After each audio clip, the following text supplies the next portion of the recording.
you.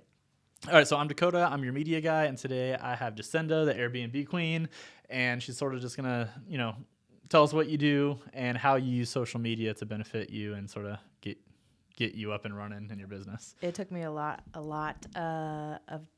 It's gotten me a lot of clients and stuff like that, and I've really enjoyed it, even though it's a little uncomfortable in the beginning.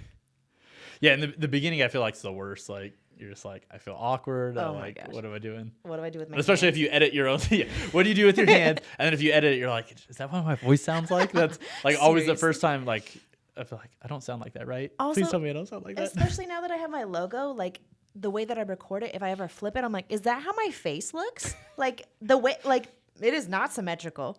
It's not so bad. At all. You turn into a different person when you flip it. Seriously, I'm like, who's that girl? You got to print your shirt, but with like the Backwards. logo backwards. So when you flip it, like your logo looks right, and you're like, that's my face, and that's how the logo Yes, looks. that all checks out. Yeah, for real.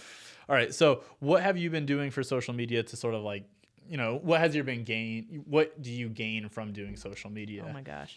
I honestly, up until this year, I've been doing Airbnb since 2018. I really started hitting it hard in 2021. I hadn't ever asked people if I could co-host for them or like run private. I never pitched my services to anyone. Everyone came to me, and I got to 50 on accident. And it was just because, I would post and I would just like be in people, relatively like in people's faces all the time. And they're like, oh yeah, she's doing it. Like, and they'd reach out to me, and it was before I had like a whole bunch of systems in place either. And I was just like, yeah, sure, this works out. And even people that I mentor, that I coach and stuff like that, like it's just because I add a lot of value now in my content. And so that kind of speaks for like, oh, she knows her stuff. And so then they reach out, and now you get to have clients. So yeah, that goes to like planning content that's helped you and benefit you, like not just putting it out there, but like having a story or having value to the content sort of gets a better interaction, which leads to more followers. Yeah, I really appreciated when my business coach was like, hey, actually add value. Like, who are you actually speaking to? Because I used to just like, it was funny. I would just like tell random stories and bitch about clients sometimes or whatever, Airbnb's horror stories and stuff. But like once I actually started like, hey, this is why I do the things that I do. These are some tips and stuff like that. And actually started showing like, hey, I kind of know my stuff. Like we're doing this for a reason. It really started to take off. So labeling yourself on social media as like the subject matter expert of Airbnbs. I'm the queen. Yes. This is what you do. This is how you do it. If you need help, like this is where you sort of reach out to me and sort of, build your audience of ideal customers too, not just of a whole bunch of like 12-year-olds watching you. Like you own a house, I want to rent it. Yes. Yeah, exactly. And especially like, I thought it had to be either or. Like either it was my personal social media, my personal life, or it was business. And I thought I could either be personal Jacinda or business Jacinda. And like, man, it's so intertwined. And so like, don't just tell funny stories all the time, but also like when I'm telling Airbnb information, I like mix in like funny parts to make it entertaining to watch and stuff like that. So like make it still have my personality in there, because at the end of the day, if you want to do business with me, you're gonna get my personality anyway. So if you don't like it, you should probably find out sooner than later. So it helps weed out people you don't even want to work with from the very beginning. So much so, yeah. All right. So how much time do you think it takes you a day or a week to actually make this content? Because you're posting it daily, at least daily, if not multiple times a day on multiple platforms. So what's your normal day, and how much time does that take to do that? The recording part, which I would really like focus on, the recording part is going to take the shortest amount of time, like really focusing on that. So like I grab my little microphone, I grab my stand, I go stand out in a cul-de-sac, and I ramble for about 5 minutes, and then I go back inside. And then the rest of it takes like an hour of me editing it, then adding captions. On TikTok, I want TikTok to do their captions, not actually have my own captions on there. And then, when I post it to Instagram and this, and where to put the hashtag and blah, blah, blah, and all the things. And so it takes like an hour per video and stuff like that. So especially like, man, for a while I was busting out like 4 videos a day, and it was taking forever. And especially because then they weren't quality. And I'm not trying to say that like everyone has to be perfect, because you can see me stumble over my words a lot in some videos. They are not perfect. Or my hair's all, but to actually make it quality substance that you're talking about and stuff like that. So if you're busting out 4 a day, like maybe you know more than me, but I ran out of stuff to talk about. So it's funny that you say like editing's your problem. Mine's the opposite. It takes me way longer to record because I keep like stumbling and restarting than it was like when I edit. I'm like, oh, this is what I do. This is like my jam. I can like move stuff around and fix it all. Maybe it's because I do it on my phone. I use InShot, and so then I'm like trying to like shorten it up, and then I'm like, that's not what I wanted. And it's like my job is I edit yeah. all day, so it's like it's sort of my subject matter like, I got expert that is the down. editing part. Yeah. So for someone new trying to like grow their following and use social media as a a sales funnel, what would be your recommendation for them starting on how to get there and how to get to sort of the point where you are? I really appreciated that my business coach was like, go live, and I was like, what?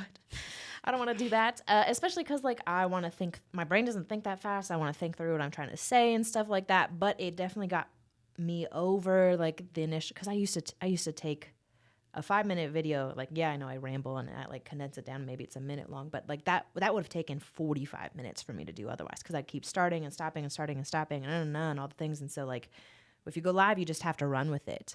And so that was really good for me to just like, look, it's not going to be perfect. So if you think that you're going to look beautiful on every single one of them, you're going to have to put that down, because it's just not. And so to get yourself in the habit of just like, oh, I'm committed to putting out a video today. I don't want to spend 3 hours on it. So we're going to get it done now. Yeah. Mm-hmm.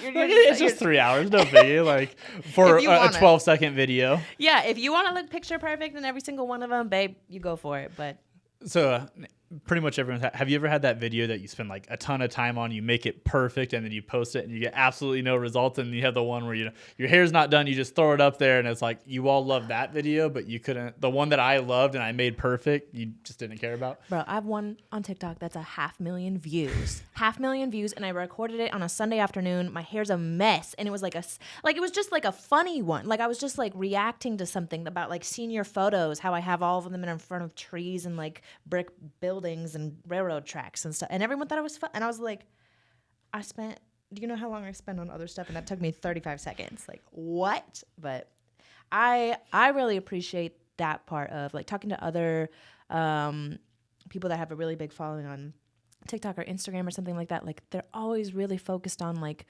what is going to do well. And honestly, I find that very exhausting to like try so hard to get the views and like the following of it. I do really appreciate that if you just focus on providing value. And yeah, like I want to, pick trending audio. I want to make sure that I have my hashtags correct and stuff like that. Like set yourself up for success, but don't just say what people want to hear. Yeah. Mm-hmm. And that's a huge thing too, is like on top of all the time of editing and recording, you have all the knowledge that you have to learn what hashtags are, how to use hashtags, what tags are now, like what time of day to post. So there's so much more on the algorithm side of it that it's like, just because you can make content doesn't mean anyone's going to see it if you don't post it right. So it's like just making the content's the first half. Yes. And then the second half, like even like down to the interactions, like, are you commenting? Are you responding people? Are you actually, using social media as a sales funnel, or are you just posting content and hoping for the best? Yeah, for real. And have a place for these people to go. Like if you want them to do business with you, don't just be like, yeah, send me a DM, which is fine sometimes, but have a page for them, like a website to go to, and like then you get to capture their information, put them in a funnel and stuff like that. Like have an objective with it, because for the longest time I was just doing videos to do videos. Like my business coach, I think you saw me get razzed for it one time. That's just like, yeah, I'm just, here's all my value, have a good day. Like it didn't ask for anything. Yeah. So yeah, it's like designing your content. So like you want a hook, you want a way to draw them in, you want to give them that good information, and then the call to action to finish it. The hook. I really enjoy just saying some outrageous stuff and being like, okay, hopefully they keep watching. What's the best hook on the fly you got? I think it was like when I'd make a comment about like my toes. People in the same video on TikTok, someone was like, "You're the reason why the real estate market is crashing," and then another person was like, "Yo, you got beautiful toes," and I was like, "Okay, all right, okay." So then I kind of made a comment about it on the next video, and I got a couple comments about it, or like saying outrageous things. Like one time I said something about like squatters' rights, and that one had, oh my gosh, it has like 1,000 comments. Everyone just angry at each other, and I'm like, thank you, you're boosting it, I appreciate it. Like you're all wrong. There's more leads, keep them coming. Yeah, for real. Or like I took notes from Kevin Belzer and like jumped in a pool and it was freaking cold, but yeah, just be outrageous. We'll have that video pop up where you're like jumping in and freezing after. Yeah. My dog is like, are you okay? All right, so for anyone to get a hold of you if they're interested in Airbnbs or they need coaching on Airbnbs, you're the Airbnb queen on Instagram. TikTok, everywhere? Yes, sir. Or you can find me on Facebook at Jacinda Newstell. But the reason why I'm called the Airbnb Queen is because my name is hard to spell. So I really enjoy Airbnbs a lot. Like I thought I was going to have to work till I was 65 in manufacturing. So if you want to learn how to do Airbnbs, or if you don't want to mess with it, you don't want to become the Airbnb Queen, I'd be happy to run it for you. Awesome. Thank you. Thanks for having me. No problem.